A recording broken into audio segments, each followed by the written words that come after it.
2024 के लोकसभा और विधानसभा चुनाव की तैयारियों को देखते हुए सभी पार्टियां अपनी तैयारी को मजबूत करने में जुटी हुई है। इसी क्रम में आज भारतीय जनता पार्टी में मिलन कार्यक्रम का आयोजन किया गया। मौके पर क्या कुछ कहा गया, आइए आपको सुनाते हैं। के परिवार से यानी उनके पुत्र वधू डॉक्टर परिंदा सिंह जी आज अपने सहयोगी साथियों के साथ अपने घर वापसी की और इसी कार्यक्रम में हम सब लोग यहाँ आज उपस्थित हैं। निश्चित रूप से क्योंकि इस परिवार का बोकारो जिला ही नहीं बल्कि पूरे झारखंड जानता है और जानता ही नहीं बल्कि सम्मान के साथ लोग जानते हैं। तो मैं निश्चित रूप से कह सकता हूं कि इनके पार्टी में योगदान से बोकारो जिला के साथ साथ पूरे झारखंड में भी पार्टी को एक मजबूती और एक ताकत मिलेगी। और इस अवसर पर परिंदा जी को और उनके सभी सहयोगी साथियों का मैं स्वागत भी करता हूं, अभिनंदन भी करता हूं, क्योंकि आज देश के प्रधानमंत्री नरेंद्र मोदी जी के नेतृत्व में जो काम चल रहा है,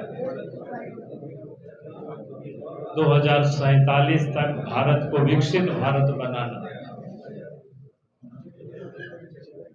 तो निश्चित रूप से उस काम को पूरा करने में प्रधानमंत्री जी नरेंद्र मोदी जी का जो संकल्प है, सबका साथ, सबका विकास, सबका विश्वास और सबका प्रयास, इस अभियान में सब लोग जुड़ रहे हैं।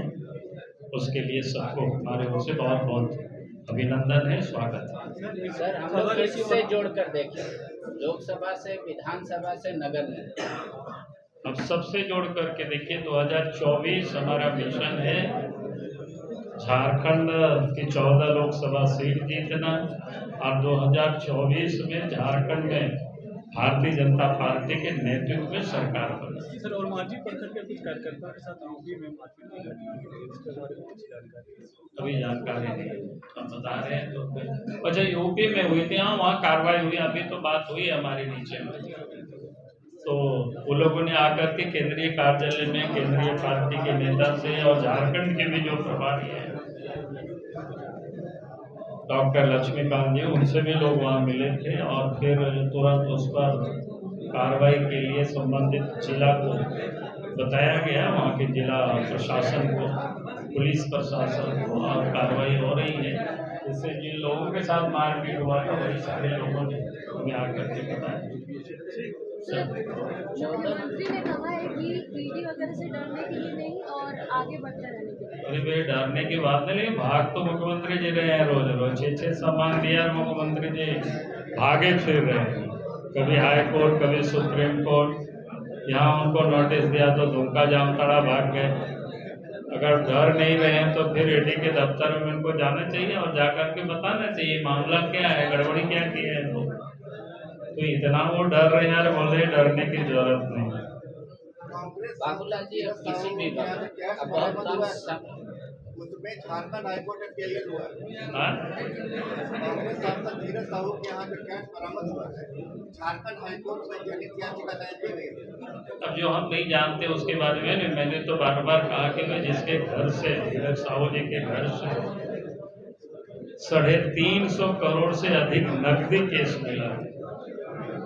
अब इनकम टैक्स तो उनके ऊपर एफआईआर करनी चाहिए और उनसे जांच होनी चाहिए, ताकि वो काला धन किसका है, कांग्रेस पार्टी का भी हो सकता है, यहाँ उनकी गठबंधन की सरकार है, उनका भी पैसा हो सकता है। क्योंकि यहाँ भी कुछ दिन पहले जब झारखंड में ईडी ने छापा मारा था तो एक IAS अफसर के ठिकानों पर जब छापा मारा तो करोड़ों का नोट गड्डी यहाँ भी मिल चुका है।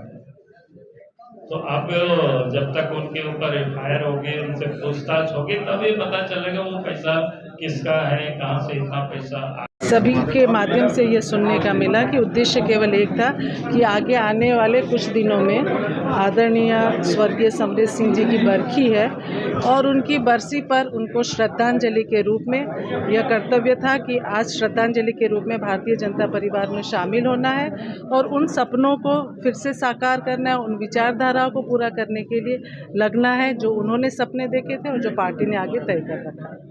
आने वाले समय में कुछ एक्सपेक्ट भी करेंगे कि पार्टी की तरफ से भी? बिल्कुल नहीं, पार्टी जैसा आपने कहा, पार्टी जिस तरह मिशन 2024 के लिए अपने कार्यकर्ताओं को तैयार कर रही है और एक कार्यकर्ता होने के नाते पार्टी जिस जिम्मेवारी के लिए मुझे उपयुक्त समझेगी मैं उस कर्तव्य निष्ठता के साथ उसे निभाऊंगी। बोकारो में आप क्या कुछ कार्य करेंगी और क्या कुछ आगे की प्लानिंग है बोकारो में आगे बढ़ने? मैं लगातार बोकारो में विगत 7 वर्षों से व्यक्तिगत रूप से और उससे पहले जब बाबूजी राजनीति 15 वर्षों से मैं बोकारो चास चंदन क्यारी में सतत सक्रिय हूँ। आप वहाँ जाइएगा तो पता चलेगा कि कोई भी क्षेत्र हो, धार्मिक, सामाजिक, राजनीतिक, परिंदा सिंह आंदोलनों के माध्यम से जन मुद्दे को उठाती रहती है। महिला होने के नाते में जो हमला हुआ था आज प्रदेश अध्यक्ष बाबूलाल मरांडी ने जी भी है उन पर जो है दुख जाहिर की और उसके बारे में बताया, क्या कहना चाहेंगे? देखिए, मैं यही कहना चाहता हूं कि हमारे प्रदेश अध्यक्ष बाबूलाल मरांडी जी ने मेरे साथ में जो घटना घटी है उसका संज्ञान लिया और मुझे हिम्मत बढ़ाने का काम किया है। और एक छोटे से कार्यकर्ता को इस तरह की घटना घटती है और जब हमारे प्रदेश अध्यक्ष संज्ञान लेके और हौसला अफजाई करते हैं तो इससे क्या होता है ना, छोटा से छोटा कार्यकर्ता जो भी है अब पूरे देश में क्या देश के बाहर भी कहीं भी जाके नारा लगा देगा कि मोदी जिंदाबाद और जेपी नड्डा जिंदाबाद, भारतीय जनता पार्टी जिंदाबाद। अब मुझे सेफ महसूस हो रहा है क्योंकि जब हमारे प्रदेश अध्यक्ष इतने टाइट हैं, अगर एक छोटे से कार्यकर्ता के ऊपर इस तरह का होता है, कुछ भी कृत्य किया जाता है दूसरे लोगों की तरफ से, तो उनको सिखाने के लिए उन्होंने और टाइट करने का कोशिश किया है और बोला है कि मैं ऊपर भी बात करूँगा और इसके लिए और टाइट कार्रवाई करवाऊँगा। बाबूलाल मरांडी जी के बारे में क्या कहना चाहेंगे? बाबूलाल मरांडी जी के बारे में मैं यही बोलना चाहूँगा कि वो हमारे प्रदेश के अध्यक्ष है और हमारे पहले मुख्यमंत्री रह चुके हैं झारखंड के, और उनसे बहुत सी सीखने की चीज़ें हमें मिलती है। उनका अनुशासन का तरीका, और वे हमारे जितने भी नौजुवक हैं सबको सिखाते हैं, बोलते हैं कि किस तरह से हमने कठिनाइयों का सामना करते हुए पार्टी को आगे बढ़ाया है, उसी तरह आप लोगों को भी आगे बढ़ाना है और हिम्मत जुटा के चलना है, भारतीय जनता पार्टी को आगे लेकर। कैमरे को पूरा अपना परिचय दे दीजिएगा। मेरा नाम आशीष कुमार साहू है, मैं एक छोटा सा कार्यकर्ता भाजपा और मांझी मंडल का।